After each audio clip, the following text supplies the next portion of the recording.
Fiction! Hey folks, welcome back to another great episode of Voices in My Head, the podcast where we get together and chat about all the things the voices in my head are telling me. Just kidding. Actually, this is a podcast about audiobook narration and how you can get into it and become a gajillionaire overnight success. Ooh, that was a little bit of spittle that just flew out of there. Sorry, guy. This is done in front of a live studio audience, by the way. Mr. Penn is among them. This is a professional podcast made by a professional person. That being me. I am a professional person. I've been a person since shortly before I was born, and ever since then I've grown to the status of actually professional person. In addition to that, I'm a narrator, an audiobook narrator, as well as an author, and I've got some great tips for you today. Today is the episode number 4. That's quatre. That's 4. That's 1, 2, 3, 4. Cuatro. That's 1, 2, 4. 4. No, 5. No, 1, 2, 3, 4. I had it right the first time.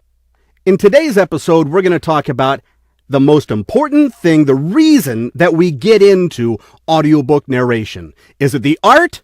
No. Is it the fame and fortune? Well, kind of, maybe, sort of. Is it the money?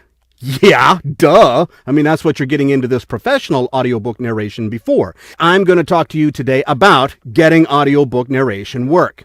The real factor. Now, if you've watched the other podcasts, you've verified that you have the talent, skills, and abilities to be an audiobook narrator. You've also verified that you have the right software and the tools that you can use to be an audiobook narrator. And you've built a gorgeous, soundproof, megalomaniac booth that has all the powerful controls and tools and everything that you need in it to sound awesome in an audiobook. So now what are you going to do? You spent the money, you spent the time, you've done some training. Now you got to pay for all that stuff, right? Your great big rich Uncle Daddy Warbucks ain't going to be paying for you, are he? Isn't he? Is he? You know what I mean. You got to earn it back, babies.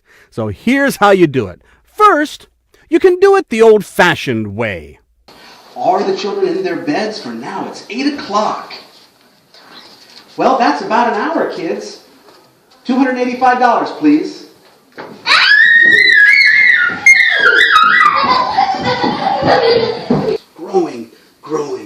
Growing. It was in his heart. Well, that's been about 7 hours, so that'll be about $1,500, please. What? Weirdo. Wait a minute. Weirdo. Gee, I have a contract. So yeah, you guys don't have to read the book. I'll read it to you for like $2.25 per finished hour.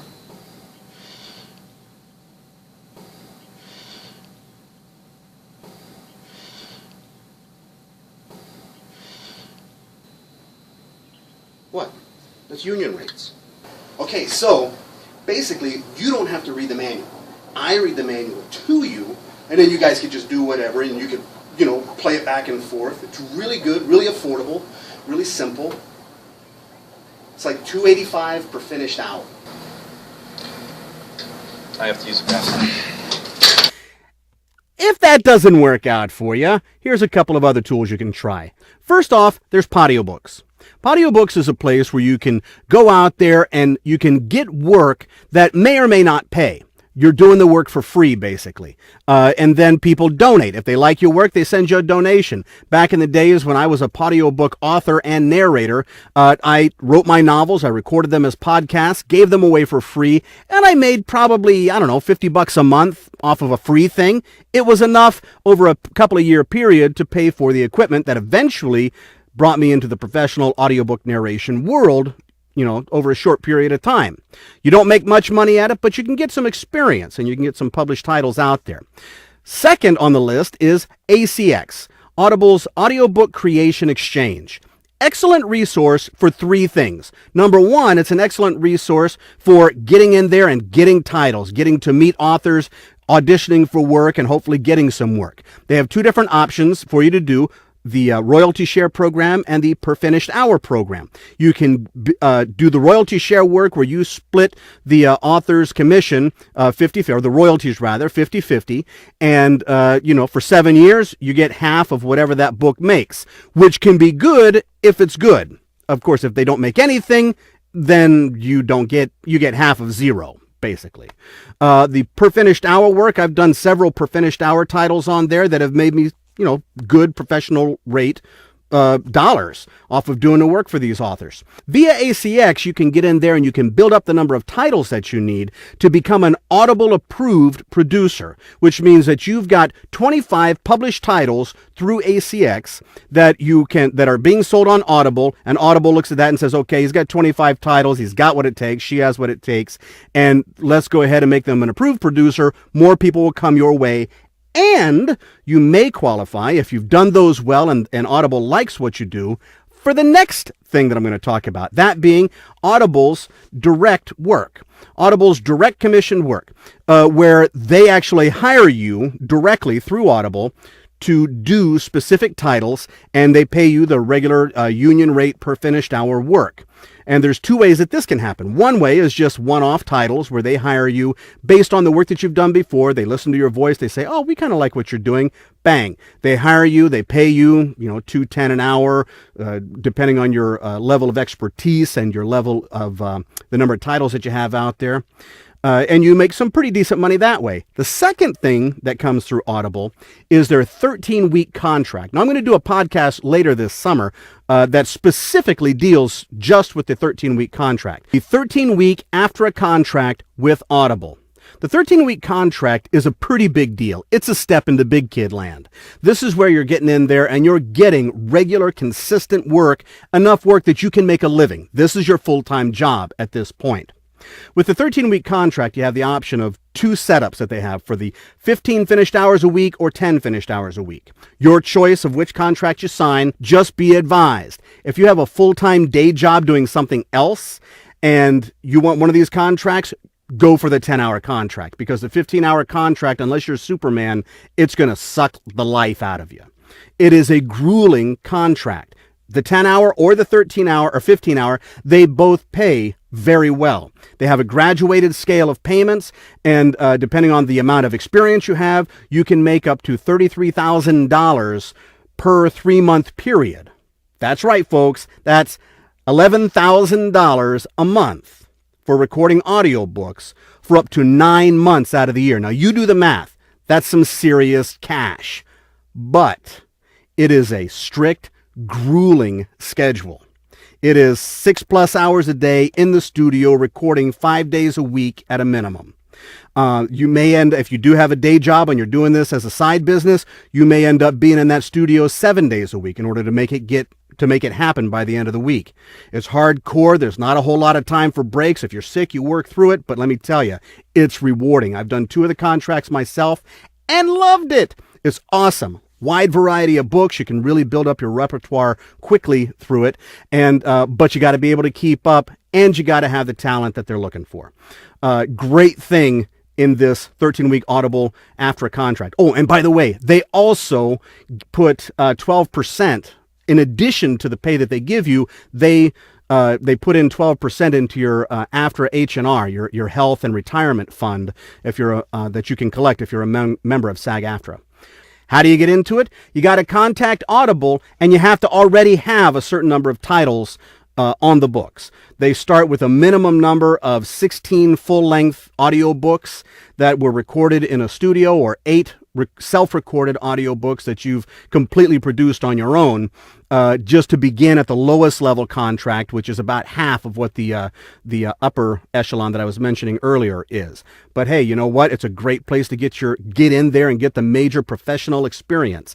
This is not a newbie's contract. Let me stipulate that for you. This is not a place where if you've just learned the procedures here, if you've just learned the process for how to do audiobooks and you want to get your feet wet, this isn't a feet getting wet thing. This is the deep end of the pool, and it gets deeper. But it's a lot of fun if you want to try it.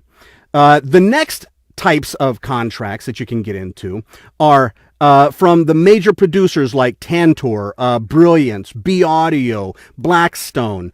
Many of the different major producers, they want you, in order to get jobs with them, you need to produce a demo, set of demo audios, samples, as it were. Brilliance, I believe, wants you to send in a CD with all your samples on it. Tantor wants you to create MP3s and email it to them. Each one of them has very specific recommendations and requirements on their website. And when I say specific, they are specific. If you want to work with Tantor, Blackstone, Brilliance, whatever audio producers are out there, Books on Tape, etc., you have to follow their requirements specifically for each one. To send in your audition, to send in your demo tape.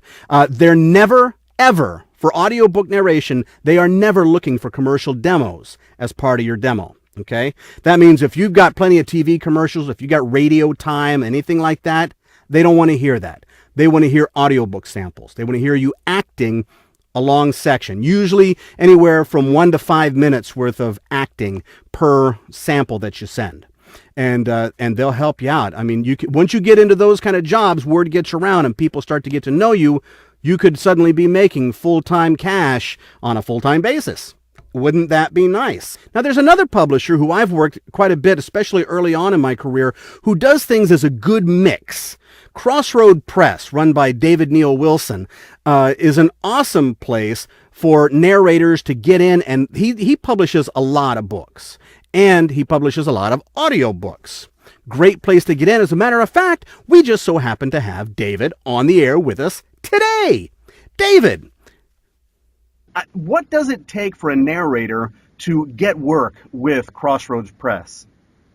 Well, we can't be as picky as a lot of other publishers can be, but for one thing, they have to pay attention to the rules on ACX, the sound quality, the time.